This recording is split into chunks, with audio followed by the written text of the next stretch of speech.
Dame in gospodje, reporter Milan Cem ponovno na sledi resnice. Kot vemo, je odpadel veliki festival, glasbeni festival v ljubljanskih Stožicah in veliko je teh, ki so si v bistvu šele pred kratkim opomogli od šoka, da niso videli takšnih zvezd, kot je recimo Marilyn Manson ali pa kot so recimo Papa Roach. In eden izmed njih je torej tudi danes pred mikrofonom, to je gospod Edi Horvat. Gospod Edi Horvat, lep pozdrav, torej vidim, da ste še vedno vidno pretreseni in razočarani. Vse, stari za tebe sem Snake, ker mi cool nekako zgledaš.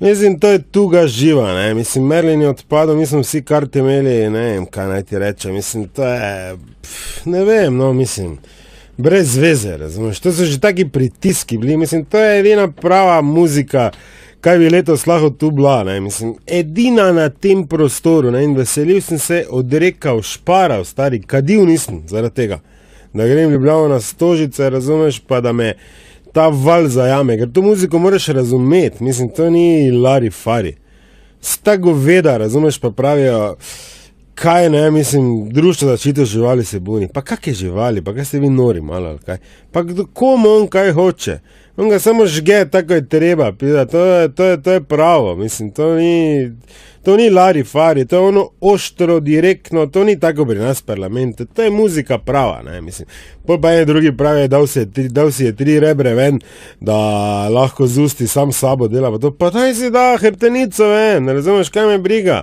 dok ima on glas, pa ga zaseka, tako je treba, mislim, en je ded pravi, ne, mislim, kaj je neki crkeni pesi, ono drugo, pa koga to briga? Tam si, da poslušaš to, razumeš, ne pa da pol svinje pod pritiski kao odpovejo, ne, mislim, totalno brez veze. Ja, kaj hočemo, tako se je pač zgodilo, gospod Edi Horvat oziroma Snake, kot ste rekli. Gospod Snake, kaj mislite, kaj bi bilo pametno zdaj narediti oziroma v bodoče, da se take stvari ne bi ponavljale? Kaj je treba narediti? Ne vem, jaz pa mojih par kolegov to nija vpliva, ne, mi smo silno razočarani bili, ne, na Mansona ni bilo, ne, mislim, kaj bi bilo treba narediti, mislim.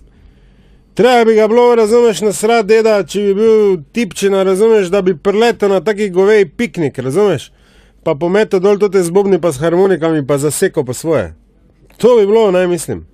To razumeš, pa da starim ljudem malo adrenalina da, tako se začne suka, da vidijo, da je v tej muziki energija. Prava, mislim, tista, ki se prenaša, iz prsta v prst. Ne pa, tak mora prilet na neko veselico, 2-3 gasilce ubiti, pa dio, mislim, kaj čemo. To je bila še ena resnica, dame in gospodje, do jutri ne pozabite, resnica ni plenica, pa vendar marsikomu smrdi.